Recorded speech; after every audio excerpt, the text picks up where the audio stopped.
if I had said to somebody, hey, I'm going to build a co-working space, I'm going to put a restaurant, I'm going to put a bar in there, they would have been like, oh, you're going to raise, like, how much are you looking to raise? Right. Or, like, right. How much are you investing? You selling your house? Whatever. I didn't have I didn't have the capital. What I had was I can cover the rent. Gotcha.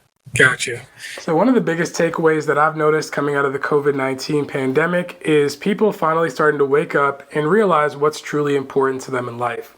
Whether it's choosing to spend more time with their loved ones, starting that business venture that they've always wanted, or just choosing to prioritize their mental and physical health. And we met one of those people while down in Tulum, Mexico. Yoli is going to be our next guest on this episode. She went from corporate C-level marketing executive in New York with one of the biggest tech companies in the world to leaving it all behind and starting her own business ventures down here in Tulum, Mexico. Yoli owns and runs a co-working space and multiple other business ventures that really focus and center around building community and especially bringing Black people together in Tulum, Mexico. So without further ado, let's welcome you to the episode. Thank you for tuning in. And here is Yoli.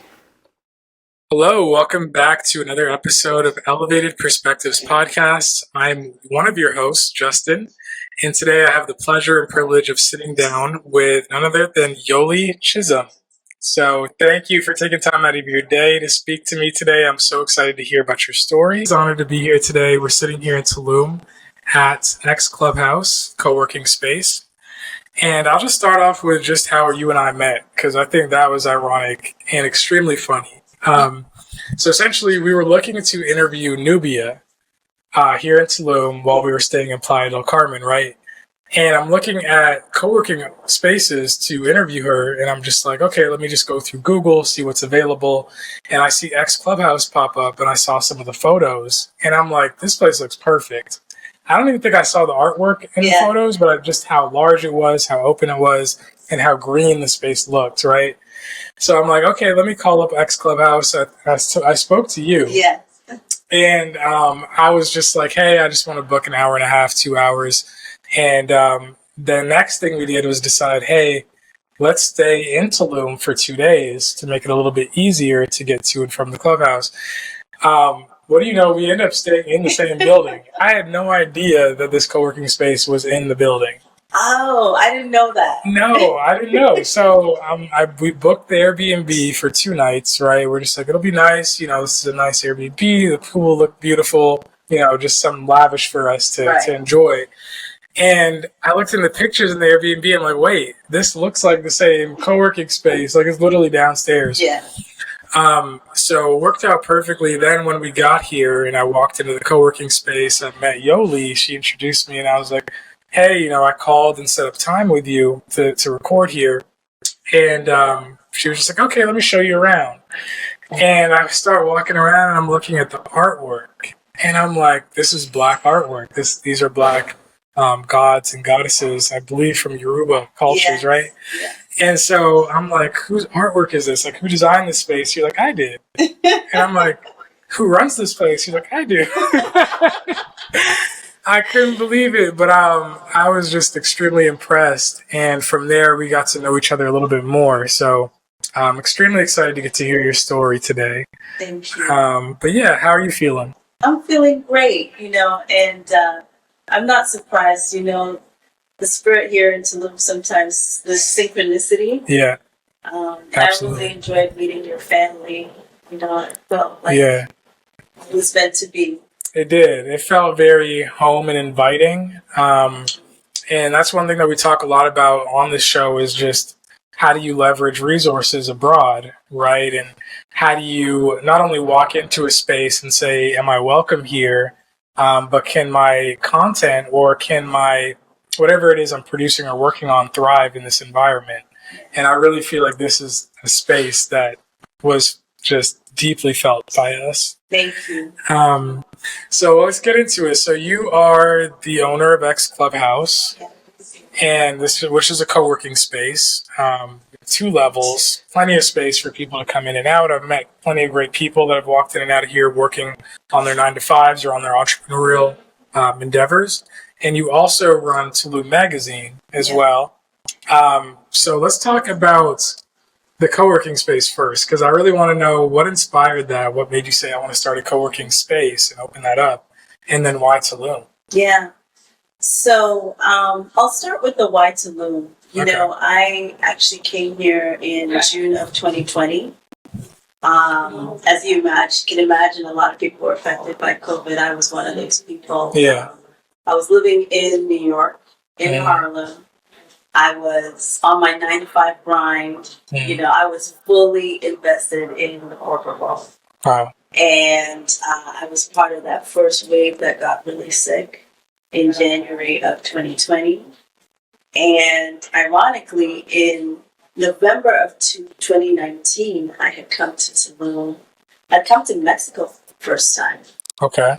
And ended up by chance in Tulum on a girlfriend's trip, you know. It was my girlfriend's birthday, and we decided to go to Isla Mujeres. Okay. And skip Cancun, and then we were like, this spot looks interesting.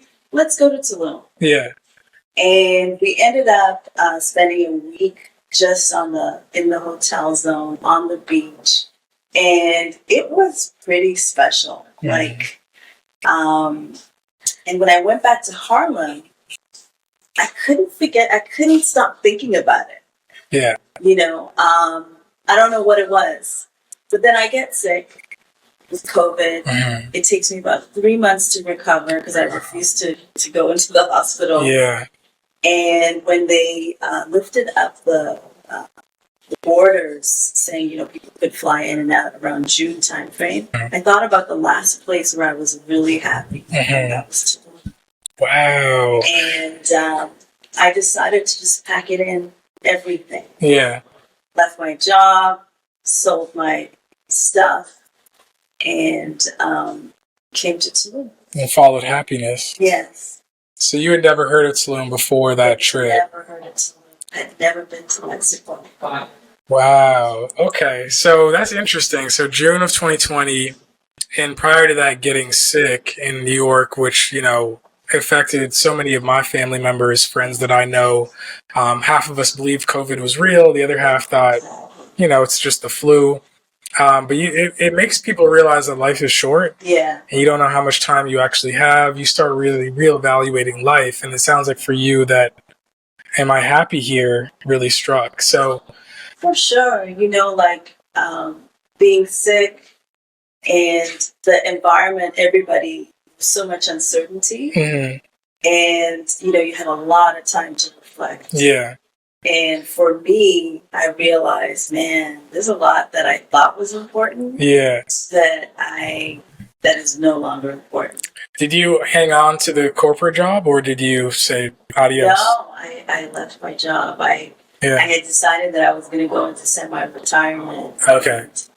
I left my, you know, the things that I had around me, and the things that I sort of symbolic, like the closet of shoes, handbags, corporate gear. I had the whole 9 yards, and I just left it. Yeah, it's funny we started to wear that as a personality at a certain point, you know, in our career. And I guess I'm very early in mine. Yeah. But I see people my age that is their personality, and they want to rise to the top. And I think it works for certain people. But how did your friends and family take your decision? Did they think you were crazy? Did they think did it inspire them a little bit? Or you know, I think earlier, you know, everybody was just like, you know, what's up? What's going on? Yeah. You know nothing about Mexico. Yeah. You know, why this, you know, I'm originally from South Africa and grew up in Canada. And for everybody, particularly in tech, which is where I am at, you know, the holy grail is working for a technology company in the U.S. Especially New York and San Francisco are the hubs. Absolutely. Yeah. And I'm really, really grateful for tech. I'm really, really grateful for that space. And, you know, the story still continues, but I just learned at that time it was just not my right. Got you. And so, folks were like, what's going on? You were gunning for that sea level. Yeah. You were, Yeah. you know, um, but, but I think in the context of COVID, I think a lot of people understood, hey, things are shifting. There's nothing certain. Right. And I think that's what I was going to say next is like they may have their opinions in regular times, but during COVID, I feel like people were making those big decisions. Yes. So when you got here in 2020, did you have an idea of what you were going to do in partial retirement, or did you figure it out as you got here? Not at all. The first month I stayed down at the beach, and I stayed in a place called Selena. And I very quickly, they're a great hostel slash hotel. And I mean, rooms were like $24 a day. And initially I thought, oh yeah, let's go and spend every day at the beach, But I very quickly realized, I would become an alcoholic really quick if I had maintained that lifestyle. And so how I ended up here was I decided, let me find a place that's furthest away from all the, partying. Yeah. And let me figure out what a life that's not on vacation looks like. So I ended up finding a place in this building. And, I'm a month in, and I'm well rested. I'm restored. I'm energized. And, you get a certain energy here. And I'm like, oh, maybe retirement's not going to be the thing. It's like... You still have life left and, that drive to work. In fact, now it's like, you'll meet a lot of people here who are like, be very careful about what you think about here, what you dream about here, because Tulum is known as an energy vortex. Yeah. And it's very easy to manifest things. Yes. Yes. And I'm not a woo-woo person, okay? But from C-level corporate, I could. I was not that person, but I have actually found that to be very true because I really recall that when I was in that cubicle, jumping from job to job, I always used to joke with my friends and I'd say, one day I'm going to build a fry shack on the beach. I used to say that for years. Yeah. I'm going to build a fry shack on the beach and I'm going to be selling some fish and bami. Did Courtney tell you about her dream of selling ice cream on the beach? No. She would say that years before we started traveling. And it's just funny you say it's an energy place because this is where we had our baby moon for Whitley, which is really what led into us living a nomadic lifestyle. So I truly believe it. And even if you are not a woo person, what Salum forces you to do is slow down. Yeah. Things are not going to happen on your time. You hear about Black people time, Caribbean time, Mexican time is no different. Yeah, it's Tulum time. It's a beach town, right? So you may be in a rush, but they're not. This town is not in a rush. Yeah. And that sense of peace is, to me, I love it. I love it. I totally love it. And it turned out the year I came, there were like 4 hurricanes in a row. And the first one totally caught me off guard, and I was like, "Man, I had got no water, I can't get Wi-Fi access, and the electricity was out, and da da da da da." And I realized, and then I saw that there was a sign that there was space available in the building, and I was like, "Man, this would be a great place to like have a coworking place, a store. Sell some fish and money." That's dope. And that's really what my mind was blown when you said, I run this place, I designed it. And I'm like, I have so many questions. I just have so many questions. So you found this space was available in the building that you were staying in. I contacted. And then you contacted the developer. I saw, and it turned out it was the developer. Okay. And it was COVID. Everybody was like, businesses were like, nobody's nobody's going to an office. Yeah. If you had been building commercial real estate, all that to say that I was able to get a price that in New York, imagine trying to get a space like this in New York. There's just no way. Yeah, this is $1 million place No in New York. Usually. way. But I didn't afford it. Yeah. And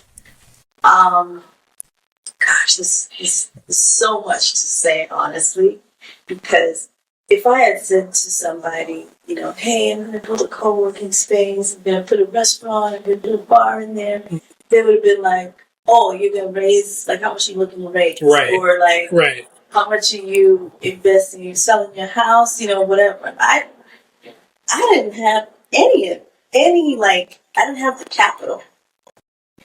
What I had was, I can cover the rent. Gotcha.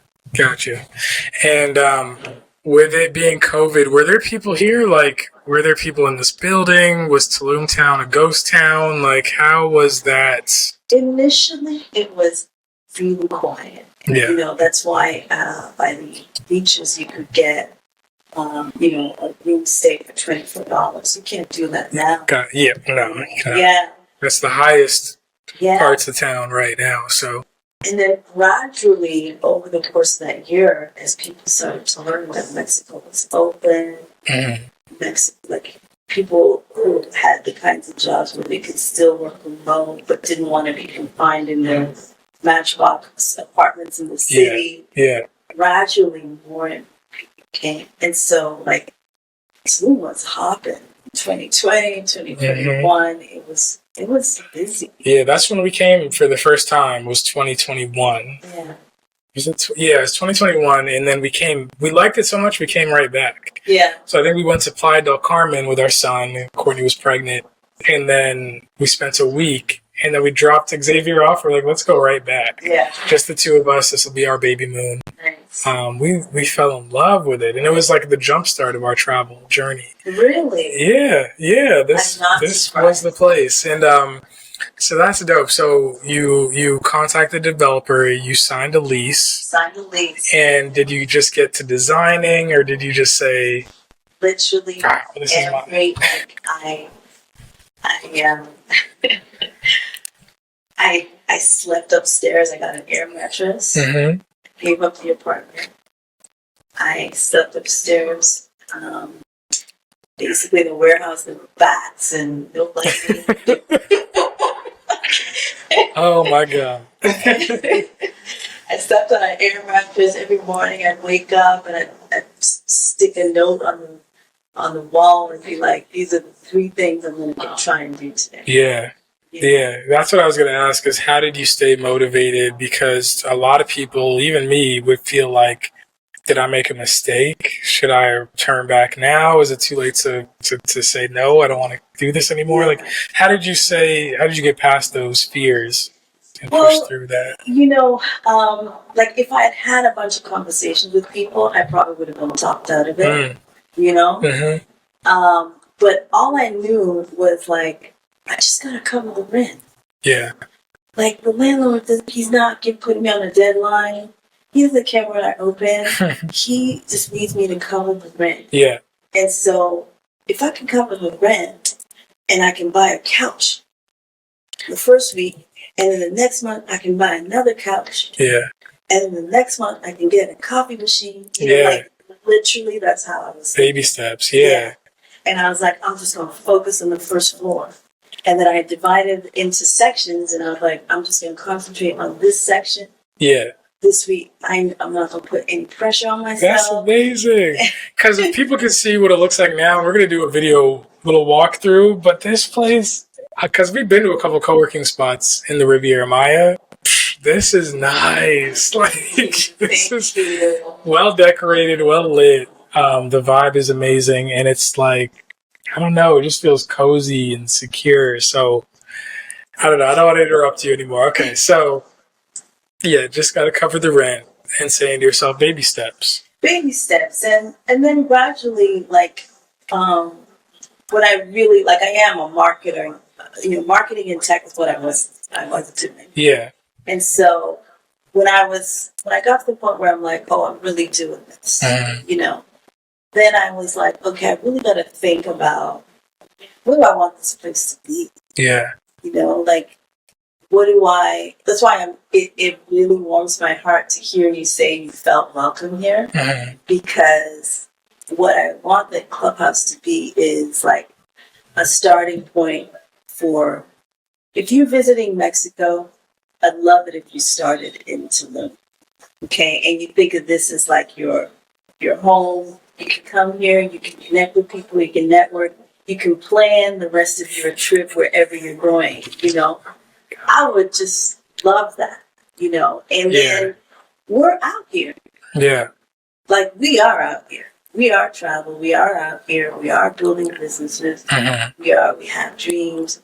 And, there was a woman that came here and spent like a month, and she was like, I'm going to write my book. And she would come here every day. Yeah. And she'd focus on a chapter. And I'd be like, what you get done today? Yeah. Yeah. And at the end of it, she was like, I finished my book. Wow. And I was like, she's like, I wouldn't have done it if I wasn't like, so I would love it if people feel like they can come here and they can get shit done, or this is their starting point to learn about Mexico, or if they're in this region, it's a place where they feel like, oh, can I stop and let me see who I can connect with? Yeah, and that's really like, as we've traveled with our family, we've gone to a few different countries, a few different cities, and that's the scariest part is like, I'm here, I don't know anybody. Yeah. You're staying in a stranger's Airbnb or a hotel, and like, you're lacking that one space to say, this is my launching pad, this is where I go to work every day, or this is where I go to do my routine, and that's this place. You're literally speaking like thoughts that I've had before, which is and crazy. Things happen organically too. Like Nubia, like anybody that comes to town, I'm like, make sure you come to Nubia's thing on Wednesday. She's got the Welcome Wednesdays. If you were looking to turn up, I'm like, okay, make sure you go to Nubia's thing here. But if you're like, I'm not trying to turn up, what I really want is like, I want to meditate, or I want to get some readings. I got people. We were a community here, and now there's almost 30 to 40 Black-owned businesses here. Wow, I did not know that. Fitness trainers, masseuses, practitioners, psychologists. Yeah, and people are leaving. I'm finding people are leaving big cities and big lifestyles in the U.S. to come down here specifically. Giving that up in a sense, which I don't really like to think of it as giving it up. It's really starting a new journey, and they're thriving here. So, I want to switch gears a little bit because I know you're no stranger to traveling and starting over in a new city, right? You grew up in Africa. I can't remember which country. I actually was born in Zambia, but I grew up in Kenya. Kenya, okay. I am South African, but I grew up in Kenya. Up until grade 9, and then came to Canada. Okay. Yeah. Okay, and so you spent your high school teenage years in Canada. Was it Toronto? In Toronto. Wow. Yeah. Big up Scarborough. Yeah. Markham. Caravana come through. Caravana. My parents are up there right now. They just spent their summer up there. I have a lot of family still up there. There's a big West Indian and African. Yeah. When did you come to the States? You went to Seattle, or was it? So I ended up getting into tech in the early 90s. I'm older than I look. And one of the first companies I worked for was actually Microsoft. Wow, okay. MSN in Canada. Yeah. And then I ended up being relocated to Seattle. Okay. Microsoft. Okay. And by that time, going from Africa just to Canada, that's a huge shift. Then going from Toronto to Seattle, what are some of the things that you guys learned along the way as far as adaptability with relocation? Because you were a teenager, you were a kid, then a teenager, then an adult in your first corporate job. I really have to thank my parents because, you know, I remember the day my dad came home in Kenya and he brought up this like unrolled this big map of Canada. Yeah. Actually, the Canadian government had sent it. So when they send your approval, we were actually refugees. Oh, okay. Because my parents were South African freedom fighters, so they were never able to go back to South Africa during apartheid. So we got approved as refugees to come to Canada. So they sent a big map.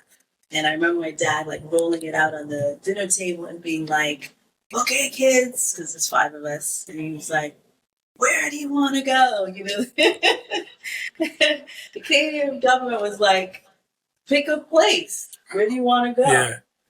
And so we had fun that evening, kind of going through different cities and trying to figure out. We ended up picking London, Ontario, simply just because of the familiarity. Yeah. The name. Yeah. There was no thought around it really, but it was a university town, ended up being a good place to transition. But you know, I have to think. You know, I think when you make big moves like that, you know, you gotta have a sense of adventure, and fun, and lean into the fear, because the fear is not gonna go away. It's not. You know, you gotta just like, despite the fear. Yeah. You know? And that's what we're learning with our children is like, how do you make this not a stressful time for them of like, we're going into unknown, mommy and daddy are kind of scared. Yeah. We don't want to project that fear onto them. And even if you're a solo traveler, like you're going to face hiccups along the way. Yeah. You're going to face, there's not going to go the way you planned it to the T, and you may end up somewhere that you did not plan to be.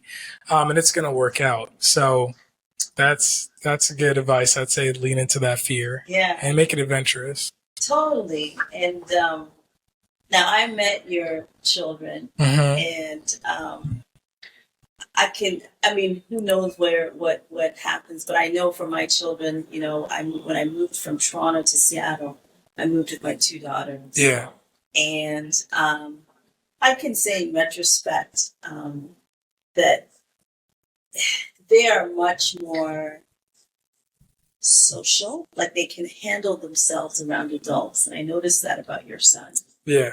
Yeah. He will talk an adult's head off. He's confident, which is something that I do believe is a gift from travel. Yeah. You know, and you know, there's always ups and downs, and nothing's 100% rosy. But I would say that's probably a gift that I was able to give my kids. Is this idea of being like leaning into the fear, like just leaning into adventure, and then being able to handle yourself. Yeah. You know, in uncertain situations, because you have to do that in environments where you might not know the language or you might not know the culture. Even U.S. to Canada was a bit. Canada to U.S. was a bit of a culture shift. It was. I moved in high school, so same as you. I was in going into grade 9 from Toronto, where I lived my whole life up until then, and we moved straight to Georgia. Right. Luckily, we had some family living in the Atlanta suburbs, and so I can't say that made the transition easier. It was hard for me because all I had known was Toronto. But if I had started earlier, I'm sure I would have known how to be the new kid. I didn't know how to be the new kid. Yeah. I was terrible at being the new kid. And so that's one thing that I think about when I'm moving my family as well. Yeah. I'm like, hey, when it comes to schooling and when it comes to making friends and connections, I am very much involved in that process for my kids. For sure. For a number of years in Canada, and then transitioned to Seattle. Okay. And I was working at Microsoft there, and then relocated again to New York. Gotcha. Still with Microsoft. Gotcha. Yeah. Okay. So were you an avid traveler back then? Like, were you taking vacations to new countries, new cities? Business trips. So you were really in the 9 to 5 corporate. I was bought in. Yeah. I was really bought in, and I am not one of those people who is kind of anti 9 to 5. Yeah. But I think it is actually a tool, in my opinion. I've actually written a book about this. Have you? Yeah. You need to give me the link so I can find it. Yeah, I've written a book called Crushing Corporate, and so my opinion is that you can use your 9 to 5 to actually fuel your dreams. Yeah. Yeah. So yeah. And I think more so even post COVID. Post COVID, I agree. I think that there are things about the 9 to 5 world that I would say are just stressors that can be added to your life. Yeah. So for us, it's like, okay, we have to find childcare to work our 9 to 5s. We have to sometimes we eat out more because we're too busy to cook because of our 9 to 5s. Yeah. We skip going to the gym, we're sitting in a desk, in a chair. But I think that once you find ways to overcome those obstacles, and you meal prep and you plan ahead and you wake up earlier to work out, it's the ultimate tool to fuel your dreams. 100%. So I'm still attached to the 9 to 5 world. Luckily now it's a lot easier to find those remote, flexible opportunities, contract work. I just feel like the world has opened up a lot more. Absolutely. Since then. So mostly business trips. Before, I really want to highlight, your time in New York City, because that was really home for you. For sure. Right before coming to Mexico. So did you go straight from Seattle to Harlem? Did you find your way around New York a little bit, or what brought you to Harlem? I started out in Brooklyn. Okay. I was in the Bushwick area. Yeah. And particularly because I wanted to be around West Indian. Yeah. West Indian food, So in Brooklyn, there's a street called Utica that, there's a lot of West Indian. I love West Indian food. So lived in Bushwick for a number of years. One of my daughters was at the Film Academy in New York, in Manhattan, and then my other one was going to school in Manhattan, high school in Manhattan. And I was working in Manhattan, but I was working remote. Okay. So this was pre-COVID. So I've already gotten a taste of working remote. Yeah, because you were seasoned veteran by then. They're like, you can work from home. She knows what she's doing. For sure. Yeah, I was like, I had a team that was distributed. And, but I was living in Brooklyn, and then when my kids graduated and actually went back to Canada, I moved to Harlem. Okay. And really enjoyed my time in Harlem. It's such a multicultural, place, and so fun, and upwardly mobile Black folks, and I really enjoyed Harlem. Outside of work, what was your lifestyle like? Were you in the jazz clubs, the art scene? I'm a house fan. Okay. I'm a house music fan. Yeah. Atlanta has a huge house scene. I mean, every major city, Chicago, Atlanta, New York. Yeah. I love house music. So you can find me, at Shelter when they have their parties, and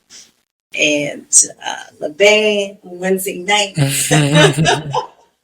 And then, Harlem and Brooklyn both are great at block parties. Yeah. Yeah. So I definitely appreciated the nightlife. But, New York City will eat into that pocketbook. Yes. Yeah. You can talk about that too. So, even as a high earning corporate professional, it is hard to save money. It's hard to invest in your own craft, your own business. You are throwing money away. Mm-hmm.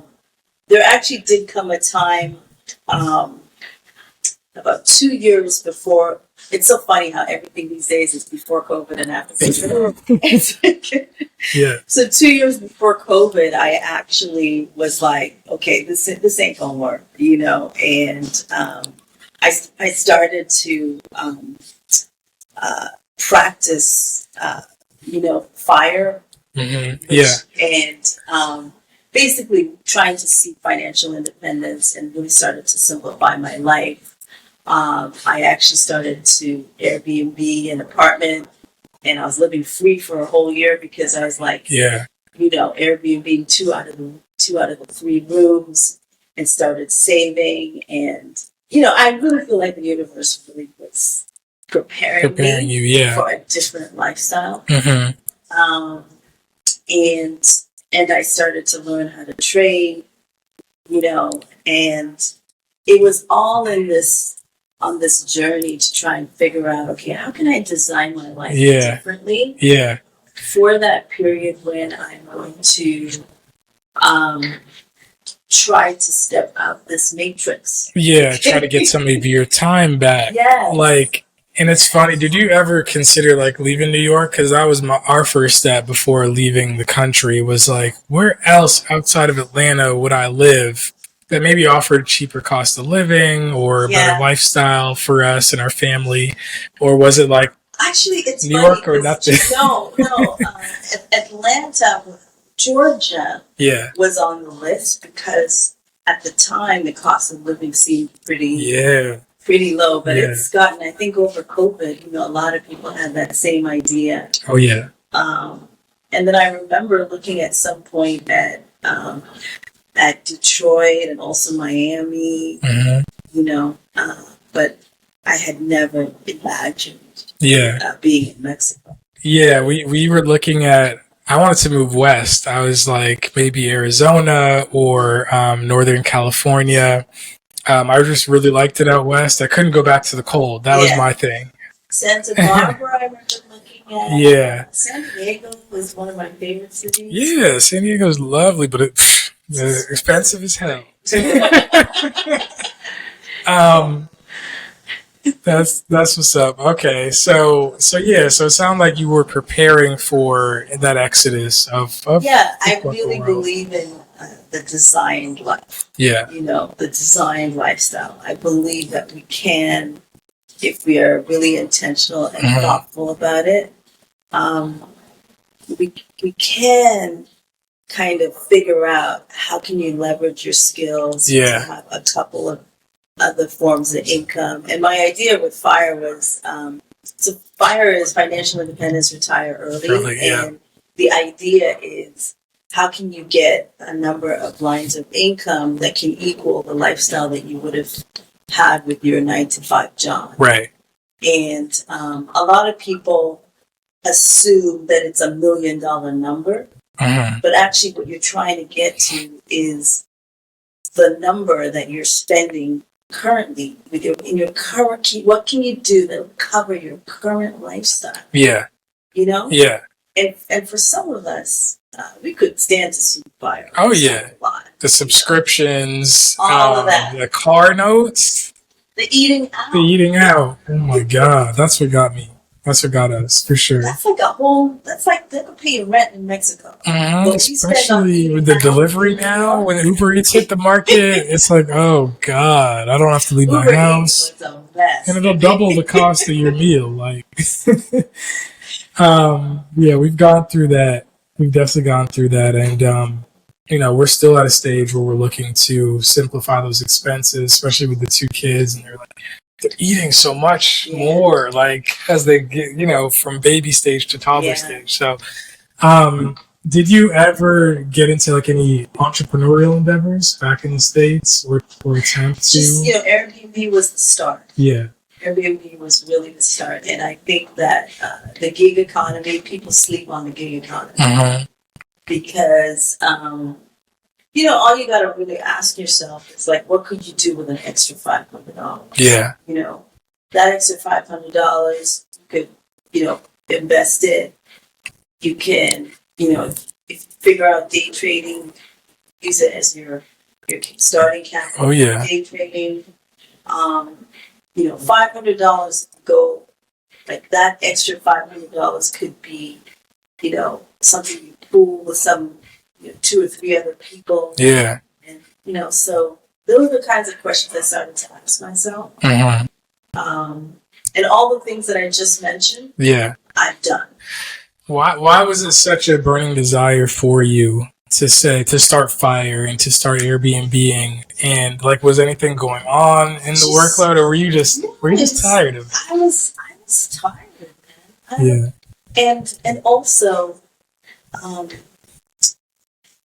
we've really been sold a real lie, in my opinion. This notion of thinking that you're gonna work to 6 to 6, you're gonna start collecting this pension, and you're gonna be able to enjoy your, like, I don't know. I just started to ask myself, like, what's my health gonna be like when I get to that age? Yeah.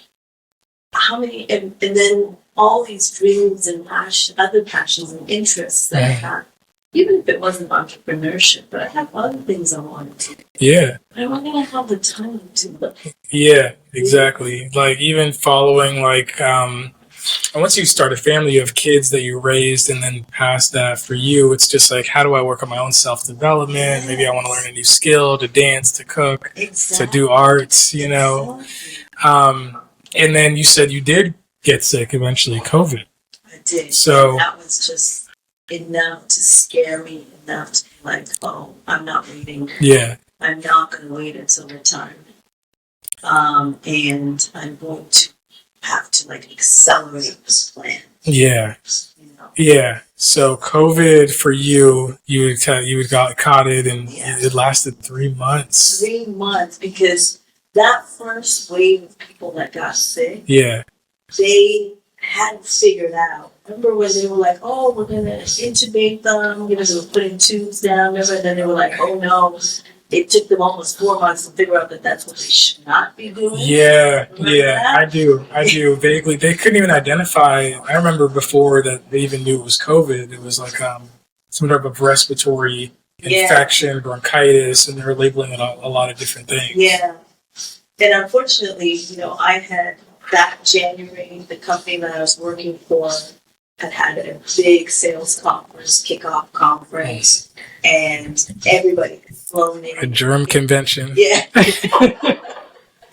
Basically flown in, even from China, folks had flown in. And so, anyways, I am not going to debate people on what COVID was. All I can say is very sick. Wow. And so once you recovered, were you just started making the decision, planning it out? Once I recovered, I was like, actually, to be honest, once I recovered, I was just like, I have to get out of here. Yeah. Like, I wasn't thinking about business. I wasn't thinking about extra line revenue. I wasn't thinking about, like, I was just like, I have to get out. A lot of New Yorkers felt that way, though. And they came to Atlanta, or they came to Florida, because y'all were riding the train and y'all are living in closer proximities than other major cities. So we got a lot of influx of people. So I don't know if you can imagine, like, it's hard to explain if you weren't there, but the sounds of New York are pretty unique, even just under normal circumstances. Yeah. But when you were hearing ambulances every minute of the day, when you literally couldn't leave the apartment. Yeah.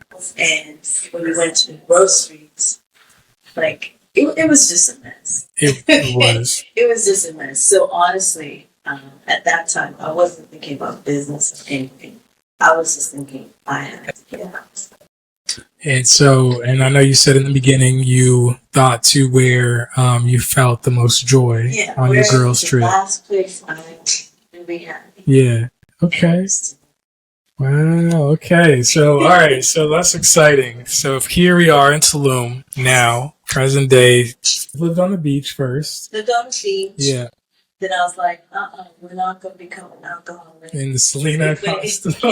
My friend stays in Selena everywhere he goes. Every night was party, And I was like, no. Yeah. Let's get it together. And I was rested enough now to be like, okay. Yeah. So then I found myself here.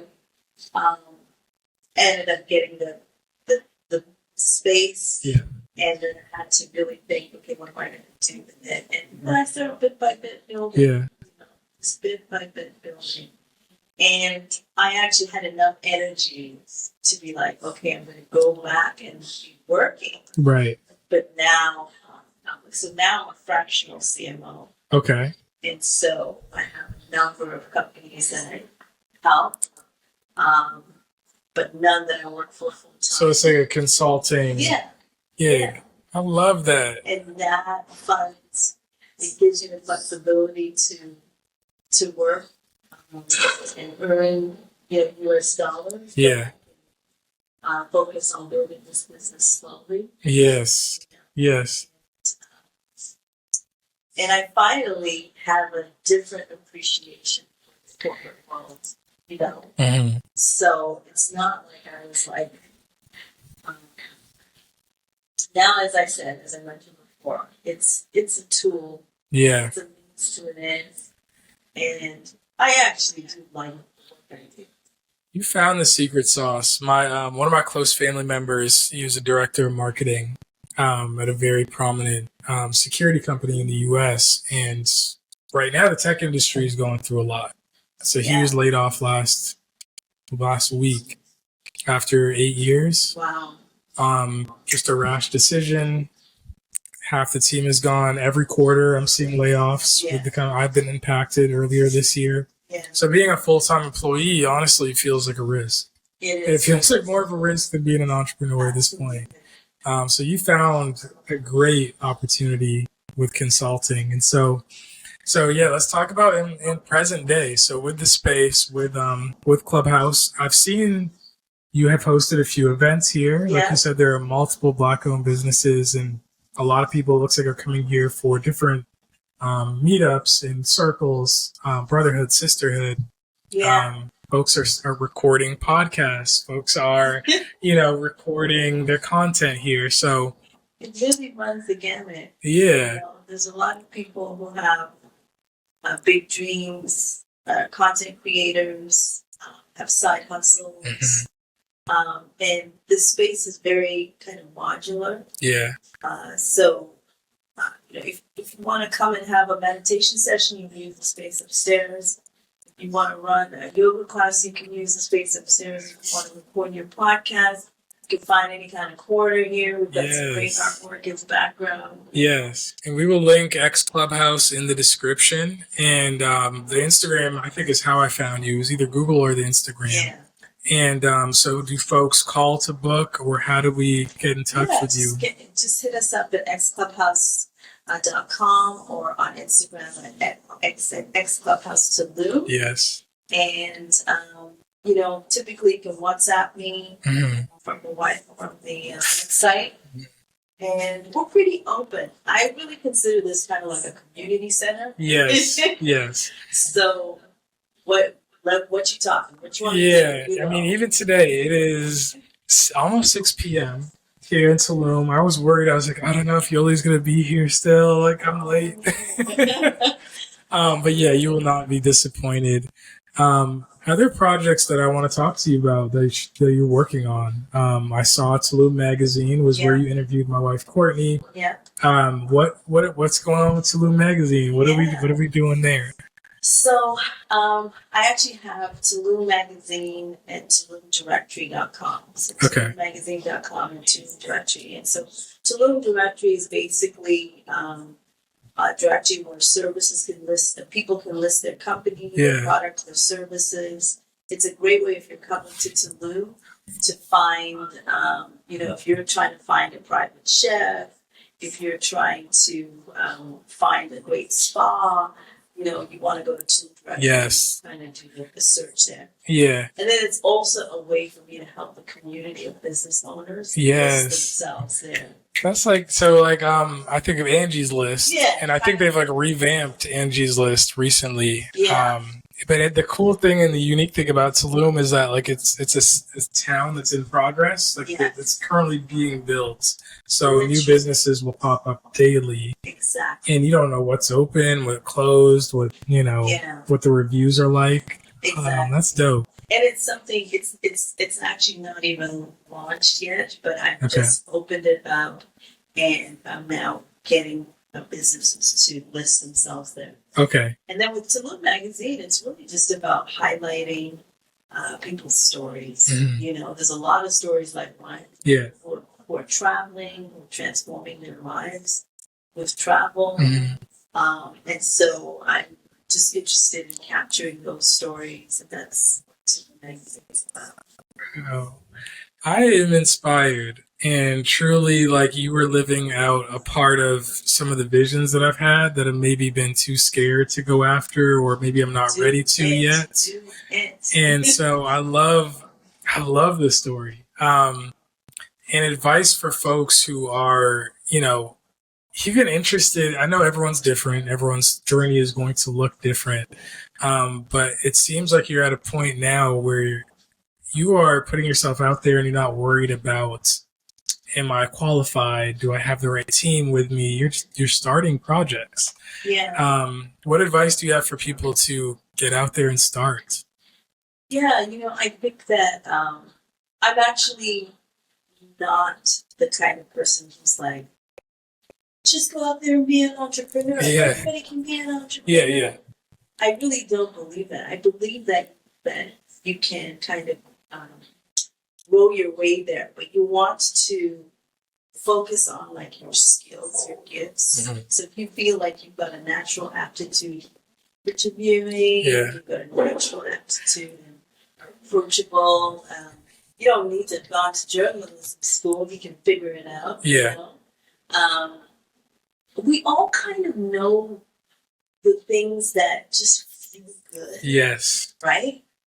And I would lean into something that innately feels good when we do it, that you can monetize. Mm-hmm. So you're trying to find that balance of being real about, can I make a life out of this? Yeah. Can I sustain this? Can I feed my family with this? But also not, being careful not to get to too much advice and listening to people's opinions, because a lot of times, like, your dream is meant for you. Yeah. Yeah. It's meant for you. It's meant for you to execute it with your skills, your talents, your gifts. Mm-hmm. And you can only do it that way. Yeah. I always tell people, like, other people aren't going to see your vision, and it's not their responsibility to. Yeah. So the other thing I will say is, when you're traveling, you kind of, and then you find a community, mm-hmm. It's very easy to get into this, to bring like your North American way of thinking about competition and things like that. If you're a chef and you meet 5 other chefs, who cares? Right. Who cares? Right? Yeah. Like, there are 1,000 burger shops, and they can all thrive. How many nail salons and lash bars they got out here? Oh my God. Don't worry about stuff like that. Yeah. Okay. Don't worry about, there's somebody else already doing it. Mm-hmm. Don't worry about it. Like, they're not going to do it 100% the way you do it. They're not going to throw the Yoli on there. No. Do it your way. Well, I really appreciate the connection. I had no intention of collaborating or doing anything with the owner of X Clubhouse. I thought this was part of the building, what I mean? So it's amazing to see that alignment, and you never know where these travels can take you. So we're going to miss this place. We're going to miss you. I'm going to miss your family, but I'll be watching and cheering you guys. Yeah, we'll stay connected, and we'll be back for sure. Thank you. For sure. All right, so let me stop the recording and we don't touch anything.